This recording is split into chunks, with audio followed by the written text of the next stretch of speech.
strength, only me. They will not meet with any other member of the Federation. I must be allowed to complete my mission.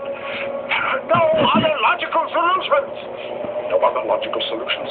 But, Ambassador, there are always other solutions. You have said so yourself many times. What I meant was that Sonic of Vulcan would never be afraid of looking straight at something he did not want to see. I warn you, your efforts to discredit me will not succeed. Sonic of Vulcan never confused what he wanted with the truth. I will not be spoken to in this manner. I hear anger in your voice. It would be illogical for a Vulcan to show anger. It would be illogical.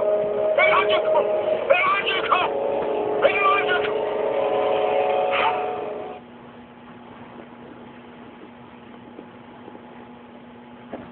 Our episode, Sarek, is about the return of the classic TOS character who played Spock's father, whom you've seen in many of the films we've covered. Dignified, well-spoken, perhaps the epitome of all the best Vulcans can be. For this historic meeting, Picard and Riker have donned their Starfleet kilts, discussing this final mission of his, where he'll be closing negotiations with a race called the Ligarans, which he's been negotiating with for over 90 years. They meet their aides, and my God, how does their shoulder look ever in fashion? Look like they're about to break into river dance. The dude on the right is Cirque's chief of staff, who is there to tell them that the 200-year-old guy is old and needs to be left alone for a while. Youthful excitement and annoying behavior must be avoided at all costs, but not to worry because the one prepping things is Wesley Crusher, so that shouldn't be an issue. The other dude is Sakis. With that, Sarek and his new wife are beamed over, dressed in the finest window treatments the Vulcans have. Perrin is his new wife, since Amanda, Spock's mother, has now passed away, and she too is human. Oh yeah, once you've had Terran, you never go back, baby. Sarek wants to go to the conference room to check it out, but everyone's worried that the excitement of being in a room with a large table in it might be too much for him. He brushes off their worries and insists on seeing it. Wes and Geordi are on hand, adding the much-needed slime pit for the negotiations. Wesley strains credibility by announcing that he wants to finish this up pretty quickly because he's got a date with a real and quite possibly willing woman. It's very attractive. I've got to admit, though, I'm a bit surprised. What, did she go out with me? No, did you actually have the nerve to ask her? I mean, you are the biggest loser on the ship. I know, sir. In the whole Federation, really. I know, sir. Remember when there was that contest for the biggest loser in the entire galaxy, and you were unanimously declared the winner until they decided they wanted nothing to do with someone like you? You're that big of a loser. Thank you, sir. So, have you blackmailed her, or is this date you ambushing her with some chloroform, tying her up, and groping her until she wakes up? I don't do that sort of thing. Anymore. Mom says I keep giving her rope burns. Everyone finally arrives to check out the conference room, only to discover it's not ready, upsetting Sarek. There's some concern that my reviews tend to ruin future viewings of episodes, so you may want to skip about a minute ahead if that worries you. Okay, you've been warned.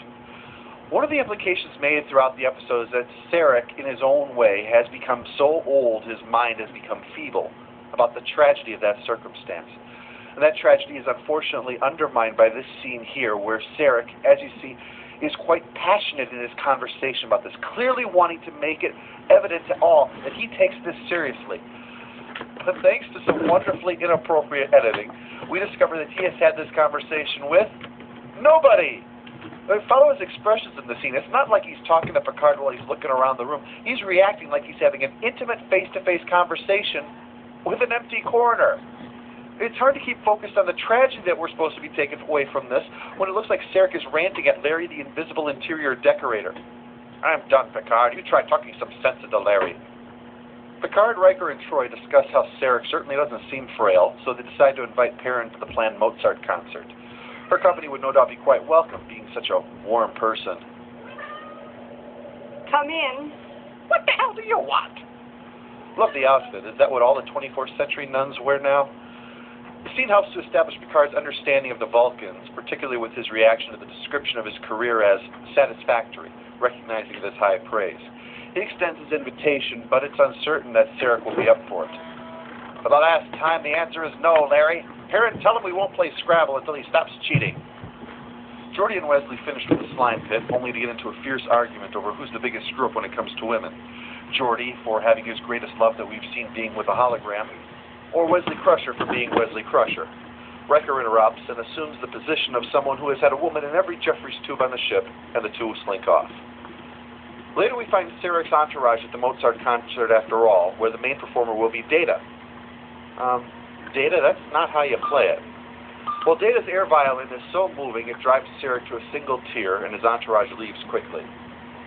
And here comes the moment you've all been waiting for, I'm sure. Beverly is furious that Wesley didn't come to the concert and decides to express this in the most direct manner possible. Oh, wow. You really have to pity Wesley for going from the kid who could save the ship to now being picked on by the closest thing he has to a friend and being smacked around by his mom. Then again, Wesley probably reacted to this whole thing by running into the bathroom and masturbating. Well, Beverly goes to see Troy to try to figure out what happened, how she just felt so much uncontrollable anger she hit Wesley. Troy reveals the next plot point. I don't know why you did it either, but I can tell you that I've heard the same kind of story from 10...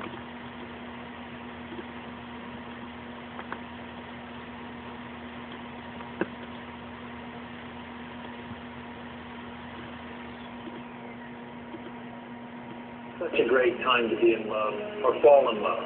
There were songs full of passion, sad songs and tender songs, and those very special songs that could lift your spirits.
What the fuck are we going to do? Listen to this. In Africa, drought continues for the 6th consecutive year. Record rains in parts of the U.S., Pakistan, and Japan caused some of the worst flooding in centuries. New England and Northern Europe have recently experienced the mildest winters than anyone's recollection. It says right here in Time magazine. The weather's gone nuts, and we humans are to blame. We have fucked up the environment, and now we're going to pay for it. Scientists are telling us we're heading into a new ice age? What? It's from Time magazine, Monday, June 24th, 1974. Fuck. I've got to stop picking up 30-year-old magazines in my dentist's office. And that's not a joke. That's the real article from Time 1974. I'm Pat, and this is my partner, Teller. And yeah, 3 decades ago, pretty much everybody